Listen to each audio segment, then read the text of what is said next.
Part 2. As most young boys do, I instinctively shouted on my mother. I could hear something stir on the other side of the house, but as I began to breathe a sigh of relief that my parents were coming to save me, the bunk bed suddenly started to shake violently as if gripped by an earthquake, scraping against the wall. I could hear the sheets below me thrashing around as if tormented by malice.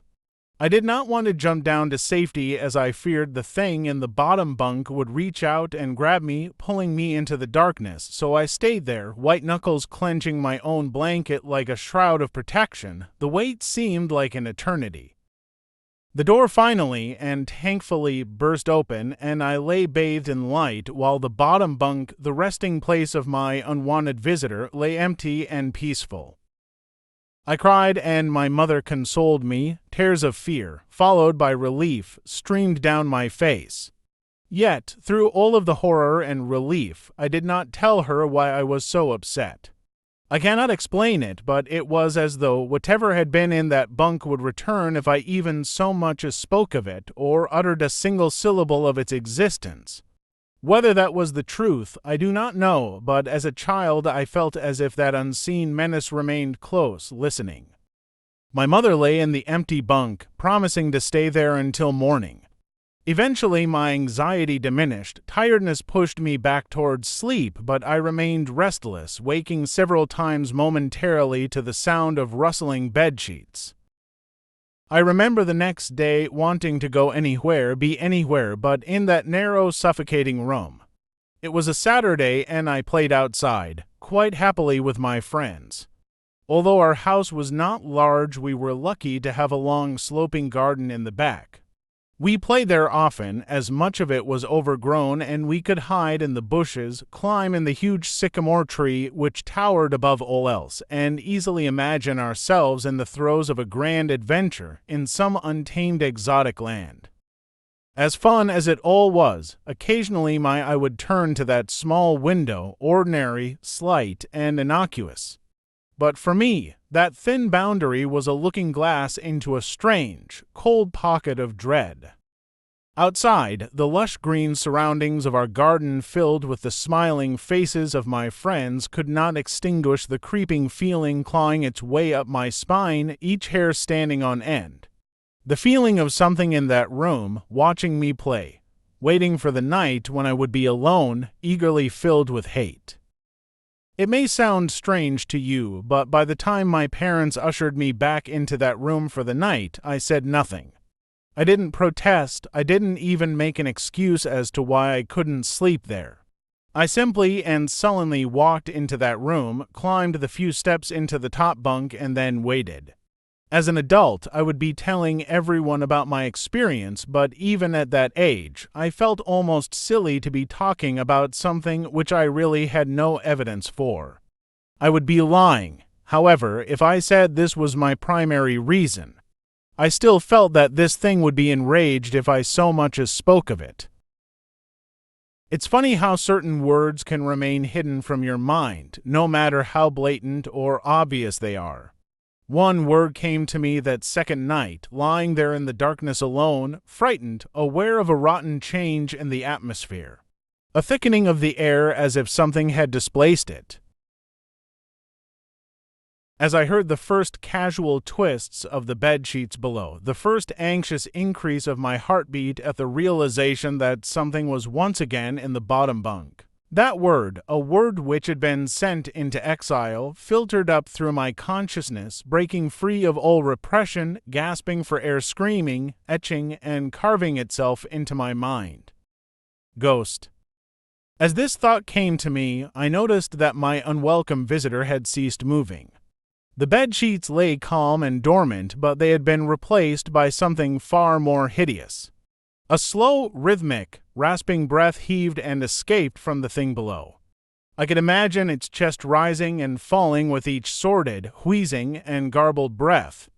I shuddered and hoped beyond all hope that it would leave without occurrence. The house lay, as it had the previous night, in a thick blanket of darkness. Silence prevailed, all but for the perverted breath of my, as yet, unseen bunkmate. I lay there terrified, I just wanted this thing to go, to leave me alone. What did it want? Then something unmistakably chilling transpired. It moved. It moved in a way different from before. When it threw itself around in the bottom bunk, it seemed unrestrained, without purpose, almost animalistic. This movement, however, was driven by awareness, with purpose, with a goal in mind. For that thing lying there in the darkness, that thing which seemed intent on terrorizing a young boy, calmly and nonchalantly sat up. Its labored breathing had become louder as now only a mattress and a few flimsy wooden slats separated my body from the unearthly breath below. I lay there, my eyes filled with tears, a fear which mere words cannot relate to you or anyone else coursed through my veins. I would not have believed that this fear could have been heightened, but I was so wrong. I imagined what this thing would look like, sitting there listening from below my mattress, hoping to catch the slightest hint that I was awake. Imagination then turned to an unnerving reality.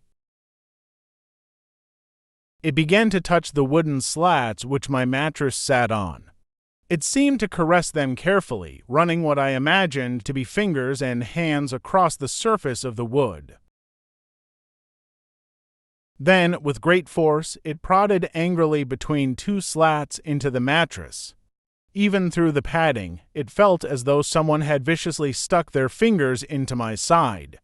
I let out an almighty cry, and the wheezing, shaking, and moving thing in the bunk below replied in kind by violently vibrating the bunk as it had done the night before. Small flakes of paint powdered onto my blanket from the wall as the frame of the bed scraped along it, backwards and forwards. Once again I was bathed in light, and there stood my mother, loving, caring as she always was, with a comforting hug and calming words which eventually subdued my hysteria. Of course she asked what was wrong, but I could not say, I dared not say. I simply said one word over and over and over again: nightmare. This pattern of events continued for weeks, if not months. Night after night I would awaken to the sound of rustling sheets. Each time I would scream so as to not provide this abomination with time to prod and feel for me. With each cry the bed would shake violently, stopping with the arrival of my mother, who would spend the rest of the night in the bottom bunk, seemingly unaware of the sinister force torturing her son nightly. Along the way, I managed to feign illness a few times and come up with other less than truthful reasons for sleeping in my parents' bed, but more often than not I would be alone for the first few hours of each night in that place. The room where the light from outside did not sit right, alone with that thing. With time, you can become desensitized to almost anything, no matter how horrific. I had come to realize that, for whatever reason, this thing could not harm me when my mother was present. I am sure the same would have been said for my father, but as loving as he was, waking him from sleep was almost impossible. After a few months, I had grown accustomed to my nightly visitor. Do not mistake this for some unearthly friendship. I detested the thing. I still feared it greatly, as I could almost sense its desires and its personality, if you could call it that. One filled with a perverted and twisted hatred, yet longing for me, of perhaps all things. My greatest fears were realized in the winter. The days grew short, and the longer nights merely provided this wretch with more opportunities. It was a difficult time for my family. My grandmother, a wonderfully kind and gentle woman, had deteriorated greatly since the death of my grandfather. My mother was trying her best to keep her in the community as long as possible. However, dementia is a cruel and degenerative illness, robbing a person of their memories one day at a time. Soon she recognized none of us, and it became clear that she would need to be moved from her house to a nursing home. Before she could be moved, my grandmother had a particularly difficult few nights, and my mother decided that she would stay with her. As much as I loved my grandmother and felt nothing but anguish at her illness, to this day I feel guilty that my first thoughts were not of her but of what my nightly visitor may do should it become aware of my mother's absence. her presence being the one thing which I was sure was protecting me from the full horror of this thing's reach. I rushed home from school that day and immediately wrenched the bedsheets and mattress from the lower bunk, removing all of the slats and placing an old desk, a chest of drawers, and some chairs which we kept in a cupboard where the bottom bunk used to be. I told my father I was making an office which he found adorable, but I would be damned if I'd give that thing a place to sleep for one more night. As darkness approached, I lay there knowing my mother was not in the house. I did not know what to do. My only impulse was to sneak into her jewelry box and take a small family crucifix which I had seen there before. While my family was not very religious, at that age I still believed in God and hoped that somehow this would protect me. Although fearful and anxious, while gripping the crucifix under my pillow tightly in one hand, sleep eventually came, and as I drifted off to dream, I hoped that I would awaken in the morning without incidents. Unfortunately, that night was the most terrifying of all. I woke gradually. The room was once again dark. As my eyes adjusted, I could gradually make out the window and the door and the walls, some toys on a shelf, and even to this day, I shudder to think of it, for there was no noise, no rustling of sheets, no movement at all. The room felt lifeless, yet not empty. The nightly visitor, that unwelcome, wheezing, hate-filled thing which had terrorized me night after night, was not in the bottom bunk, it was in my bed. I opened my mouth to scream, but nothing came out. Utter terror had shaken the very sound from my voice. I lay motionless. If I could not scream, I did not want to let it know I was awake. I had not yet seen it, I could only feel it. It was obscured under my blanket. I could see its outline, and I could feel its presence, but I dared not look. The weight of it pressed down on top of me, a sensation I will never forget. When I say that hours passed, I do not exaggerate. Laying there motionless, in the darkness, I was every bit a scared and frightened young boy. If it had been during the summer months, it would have been light by then, but the grasp of winter is long and unrelenting, and I knew it would be hours before sunrise, a sunrise which I yearned for. I was a timid child by nature, but I reached a breaking point, a moment where I could wait no more, where I could survive under this intimately deviant abomination no longer. Fear can sometimes wear you out, make you threadbare, a shell of nerves leaving only the slightest trace of you behind. I had to get out of that bed, then I remembered the crucifix. My hand still lay underneath the pillow, but it was empty. I slowly moved my wrist around to find it, minimizing as best I could the sound and vibrations caused, but it could not be found. I had either knocked it off of the top bunk, or it had. I could not even bear to think of it, been taken from my hand. Without the crucifix, I lost any sense of hope.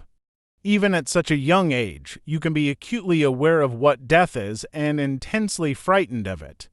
I knew I was going to die in that bed if I lay there, dormant, passive, doing nothing. I had to leave that room behind, but how? Should I leap from the bed and hope that I make it to the door? What if it is faster than me? Or should I slowly slip out of that top bunk, hoping to not disturb my uncanny bedfellow? Realizing that it had not stirred when I moved, trying to find the crucifix, I began to have the strangest of thoughts. What if it was asleep? It hadn't so much as breathed since I had woken up. Perhaps it was resting, believing that it had finally got me, that I was finally in its grasp, or perhaps it was toying with me. After all, it had been doing just that for countless nights, and now with me under it, pinned against my mattress with no mother to protect me, maybe it was holding off, savoring its victory until the last possible moment, like a wild animal savoring its prey. I tried to breathe as shallowly as possible, and mustering every ounce of courage I could, I reached over slowly with my right hand and began to peel the blanket off of me. What I found under those covers almost stopped my heart. I did not see it, but as my hand moved the blanket, it brushed against something. Something smooth and cold, something which felt unmistakably like a gaunt hand. I held my breath in terror, as I was sure it must now have known that I was awake. Nothing. It did not stir. It felt dead. After a few moments, I placed my hand carefully further down the blanket and felt a thin, poorly formed forearm. My confidence and almost twisted sense of curiosity grew as I moved down further to a disproportionately larger bicep muscle. The arm was outstretched, lying across my chest, with the hand resting on my left shoulder as if it had grabbed me in my sleep. I realized that I would have to move this cadaverous appendage if I even so much as hoped to escape its grasp. For some reason, the feeling of torn, ragged clothing on the shoulder of this nighttime invader stopped me in my tracks. Fear once again swelled in my stomach and in my chest as I recoiled my hand in disgust at the touch of straggled, oily hair. I could not bring myself to touch its face, although I wonder to this very day what it would have felt like. Dear God, it moved. It moved. It was subtle, but its grip on my shoulder and across my body strengthened. No tears came, but God, how I wanted to cry. As its hand and arm slowly coiled around me, my right leg brushed along the cool wall which the bed lay against. Of all that happened to me in that room, this was the strangest. I realized that this clutching, rancid thing which drew great delight from violating a young boy's bed was not entirely on top of me. It was sticking out from the wall like a spider striking from its lair. Suddenly its grip moved from a slow tightening to a sudden squeeze. It pulled and clawed at my clothes as if frightened that the opportunity would soon pass. I fought against it, but its emaciated arm was too strong for me. Its head rose up writhing and contorting under the blanket. I now realized where it was taking me, into the wall. I fought for my dear life. I cried, and suddenly my voice returned to me, yelling, screaming, but no one came. Then I realized why it was so eager to suddenly strike, why this thing had to have me now. Through my window, that window which seemed to represent so much malice from outside, streaked hope.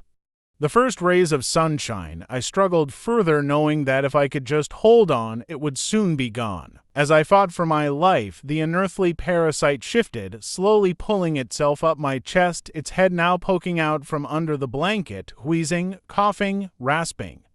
I do not remember its features, I simply remember its breath against my face, foul and as cold as ice. As the sun broke over the horizon, that dark place, that suffocating room of contempt was washed, bathed in sunlight. I passed out as its scrawny fingers encircled my neck, squeezing the very life from me. I awoke to my father offering to make me some breakfast, a wonderful sight indeed. I had survived the most horrible experience of my life until then, and now. I moved the bed away from the wall, leaving behind the furniture I had believed would stop that thing from taking a bed. Little did I think that it would try to take mine, and me. Weeks passed without incidents, yet on one cold, frost-bitten night I awoke to the sound of the furniture where the bunk beds used to be, vibrating violently. In a moment it passed. I lay there sure I could hear a distant wheezing coming from deep within the wall, finally fading into the distance. I have never told anyone this story before. To this day I still break out in a cold sweat at the sound of bedsheets rustling in the night, or a wheeze brought on by a common cold, and I certainly never sleep with my bed against a wall. Call it superstition if you will, but as I said, I cannot discount conventional explanations such as sleep paralysis, hallucination, or that of an overactive imagination. But what I can say is this: the following year I was given a larger room on the other side of the house, and my parents took that strangely suffocating, elongated place as their bedroom. They said they didn't need a large room, just one big enough for a bed and a few things. They lasted 10 days. We moved on the 11th. Thanks for watching. More in part 3. Hey, if you're enjoying this content and don't want to miss out on more, feel free to subscribe and hit the notification bell. That way, you'll always be in the loop for new videos.